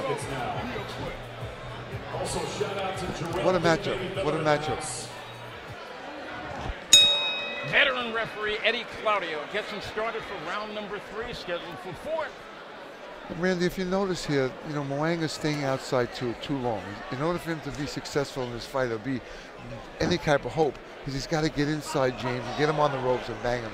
And he's not doing it. He's leaping in, he's getting close right hands and jabs.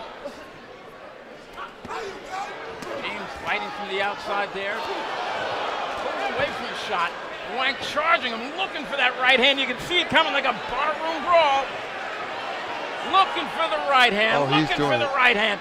And Jerry, James is moving the wrong way. He's moving on to the end of the right hand. He's moving to his own left. He's keeping outside the pain power. I mean, he had better. Mwang is just too short. His arms are way too short.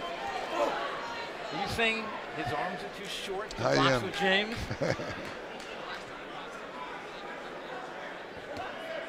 And there he, from that outside, I see you shaking your head like he doesn't belong there. It's like you know, David and Goliath. I mean, this is unbelievable. He's got no slingshot. Yeah. But Jerry, James is no longer just diving in. He's inching his way. A nice body shot with the right hand.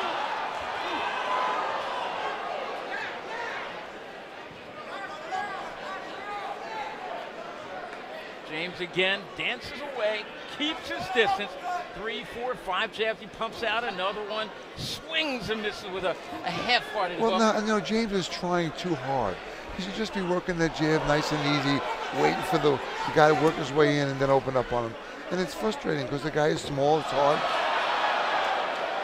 That's funny. Mwang threw him to the floor and then look. Okay, sorry about that. Let me help you out.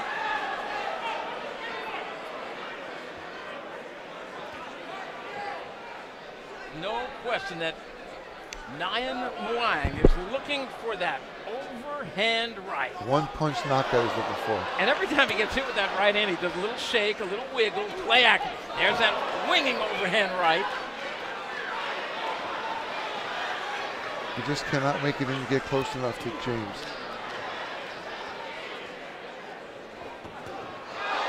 He's catching James with a nice left hook there. Oh, Eddie Claudio got in the way there. Always embarrassing for a ref when he gets in the way and the fighters start crashing into him. They're thinking, oh, which way do I get out of here? You see Moang's throwing one leaping left hook. He's got to throw 3 or 4 when he gets inside there. He's just not doing it. You can't win a fight that way. This is a real learning test It is. for the young, talented Tyrone James. Final seconds, round number 3. We'll be back with more Joe LaGuardia Star Boxing Rockin' Fights 22, final round coming up.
Welcome back to the Paramount Theater in Huntington, Long Island. I'm Randy G, the commissioner, along with gentleman Jerry Cooney. Fourth and final round of this welterweight bout. In the red trunks, Tyrone James. Can His Tyrone opponent James in black trunks, red stripes, is Nyan Moang. Can James figure him out? Can Tyrone James figure this kid out and take him out? That's what he needs to do this round. They call Tyrone James TJ. And Jerry, no, I don't think he can figure him out here. Well, I think he's going a solid jab right now. It's going to be safety first for Tyrone James.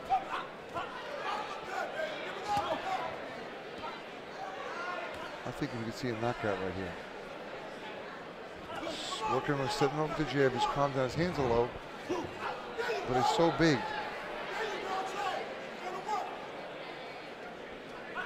Tyrone again, TJ measuring. Nice hook. With that left hand, Moang comes flying in with about a minute to go. Minute left, I mean, in the fourth and final round. Welterweight bout. Now I would dig Jerry. down here and work the body of Moang. Get his hands dropped and turn it over. You got to get inside. Back him up. You're a superstar. You're a great fighter. You got to do things like this in your career. I don't think James wants to take that chance. He got rocked once in the fight. And I think right now he's very comfortable on the outside.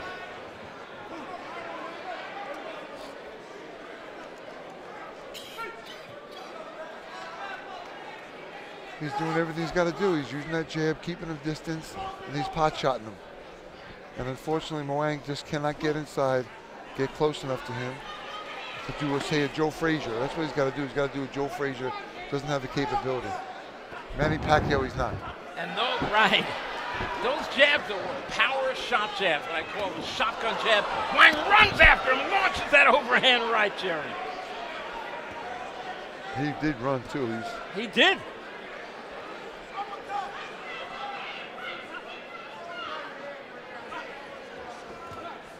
There are about 45 seconds to go in this fight. A couple of attempts at body shots by Moang. James is having more fun. He's figuring out making a miss. He's getting a little closer. He's figuring this guy out. If it's been a more 6 or an 8 round fight, James would knock him out.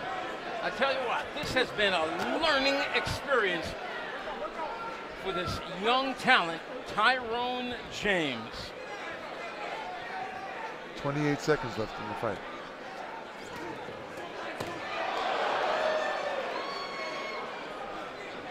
And Tyrone really should win this fight on a shutout score. But this, Jerry, has been what I call a competitive shutout.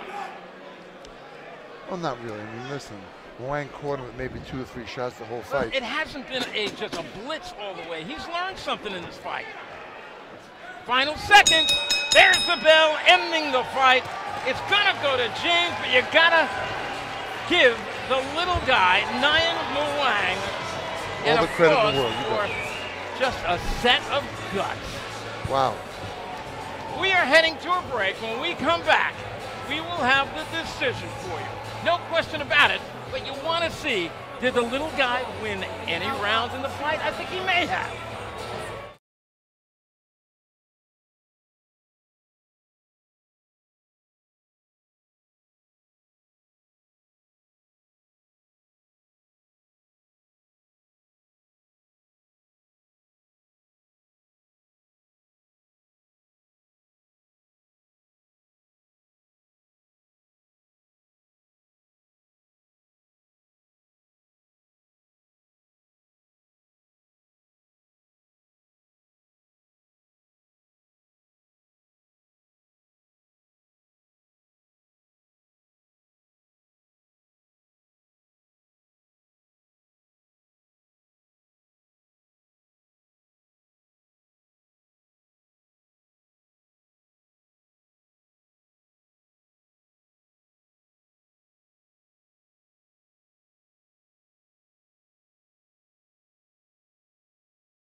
We just saw a spirited welterweight bout. We're going to get the decision now from David Diamante.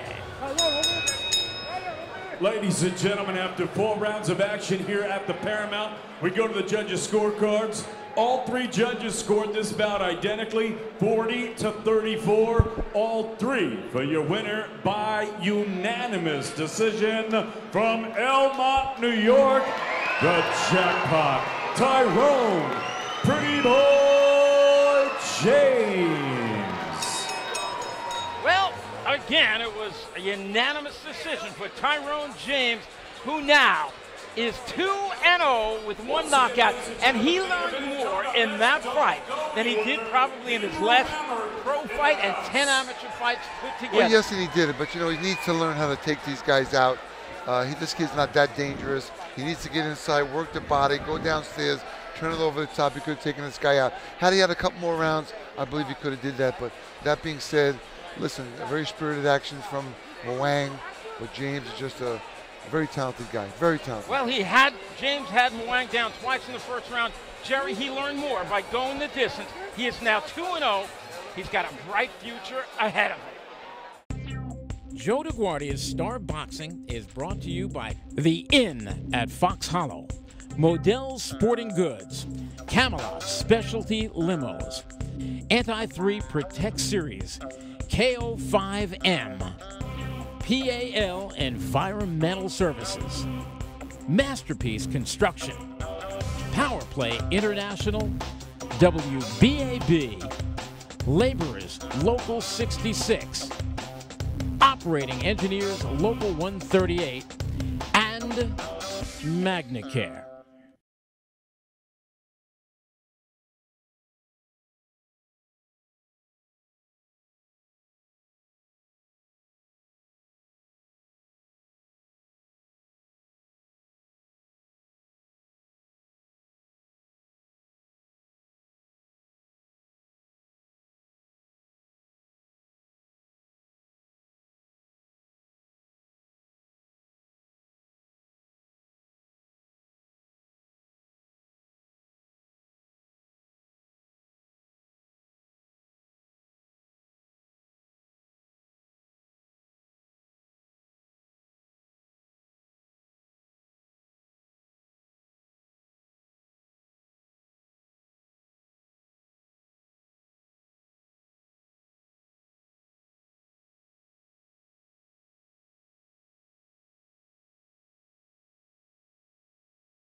From the Paramount Theater in Huntington, Long Island, welcome back to another edition of Joe DeGuardia's Rockin' Fights 22. Hi again, everyone. I'm Randy G, the commish, and tonight we have one heck of a main event for you. Local favorite Cletus Selden, junior welterweight, as he takes on Orlando Vasquez. It's my pleasure to be joined by former heavyweight contender, gentleman Jerry Cooney. And Jerry, a little bit about Orlando Vasquez. Very durable. He's used to fighting out of town, so he's a strong kid. A win here for him puts him back in the picture, so he's going to be in great shape, and we're expecting a lot out of him tonight.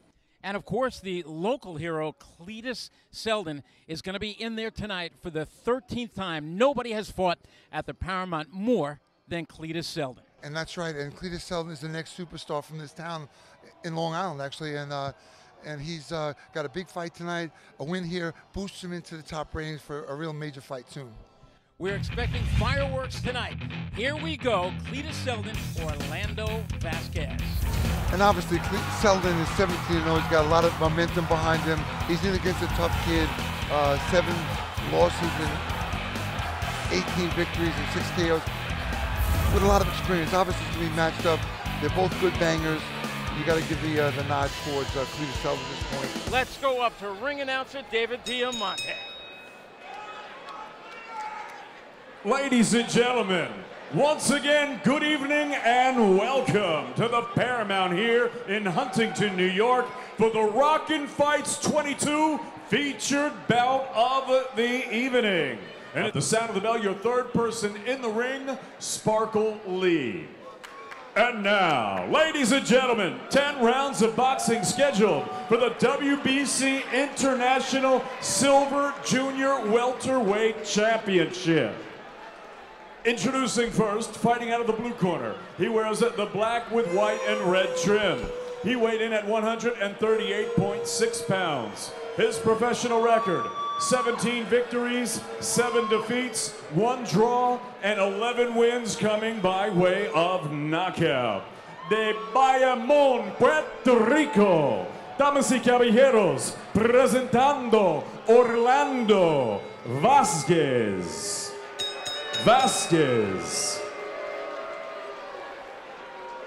And his opponent across the ring, fighting out of the red corner. He wears the purple with white and silver trim. He weighed in at a ready 138.8 pounds. His professional record, a perfect one. 17 fights, 17 victories, 14 of them coming by way of knockout. From Shirley, New York, he's ranked number 9 in the world by the WBC. He is the reigning, defending, undefeated WBC International Silver Junior Welterweight Champion. Ladies and gentlemen, please welcome Cletus, the Hebrew Hammer, Selden.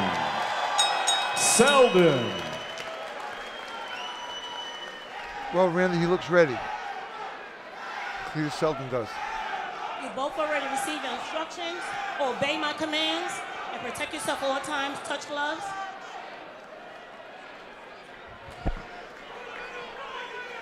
And I love it. Female referee Sparkle Lee, who I gave her license to some years ago, a retired New York City cop. Here we go, round number 1. And Jerry, the rules quickly: 10-point must system, no 3 knockdown rule, no standing by 8 count. Only the ref or the doctor can stop a fight in the case of an accidental foul. 4 rounds must be in the books, and there's no saving by the bell, including the final round. And Cletus Selden is wasting no time warming up. He's going right for this guy, Mr. Vasquez. And Jerry, Cletus with the purple trunks with the white trim on it is a fast starter, tremendous right hand, and a devastating left hook. A very quick starter. And Vasquez is just moving on his feet, trying to figure him out a little bit, slow him down. He's fighting pretty smart, got his hands up. Vasquez was on a 3-fight win streak until his very last fight, when he was stopped by a prospect by the name of Stephen Ormond, 19-2, up in Massachusetts. And Selden is doing what Selden does. He's coming in, working the body, trying to get him to drop them hands down so he can turn it over. And Vasquez is not going for it yet. He's being patient. He's a patient guy. Now, you heard me mention earlier about some of the injuries that Cletus Selden has suffered. Had surgery on one of his hands, on his shoulder. He has recovered, so say his trainers, and he's looked tremendous in training. Let's see what happens tonight, whether he turns those punches loose, whether he shows that he's unafraid of any more hand injuries, or let's see if he favors either shoulder tonight. And he's got to watch out, Randy, for the elbows of Vasquez, because Vasquez has got a good defense. He's keeping his body covered up. Listen, you got delicate hands. You got to be careful not to catch those elbows. Already! Vasquez is hurt. He turned away. He got hurt. I believe it was a left hook Sparkle Lee in his face. He's going to make it up. It was in close. A short shot got him. Now let's see if Seldon can get him out of there. 45 seconds remain in the opening round.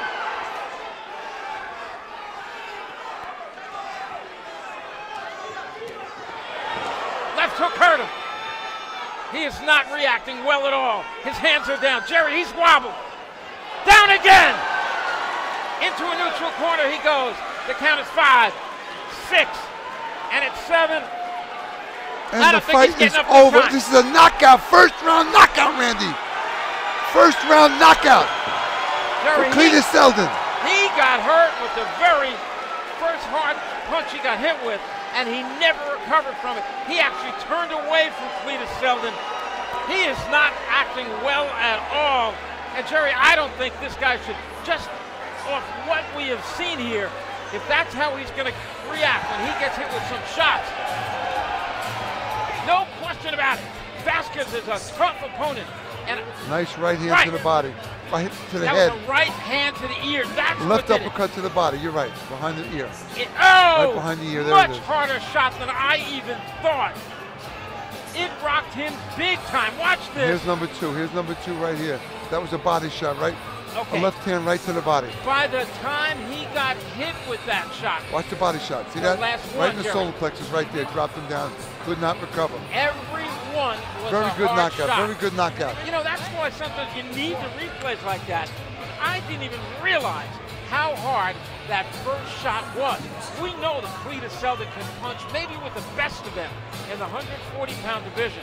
But that first right hand, which is, it looked to be right on the ear or just behind the ear. Let's get the official time from David Diamante.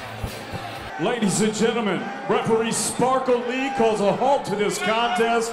The official time of the stoppage, 2 minutes and 43 seconds of the very first round. Your winner by knockout. He's still the WBC International Silver Junior Welterweight Champion from Shirley, New York, Cletus, the Hebrew Hammer Seldon.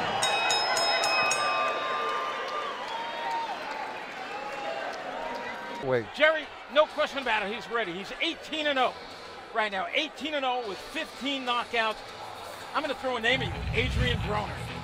Well, I would love that fight for him. It's a tough fight. Obviously, Adrian Broner's going to move, but he can bang. He's a great puncher. He comes right at you, does not waste any time, and obviously you saw what he did tonight, so we got some nice stuff ahead with him. Thank you for watching Joe DeGuardia's Star Boxing Rockin' Fights 22 tonight. For Jerry Cooney, I'm Randy Gordon. Good night, everybody.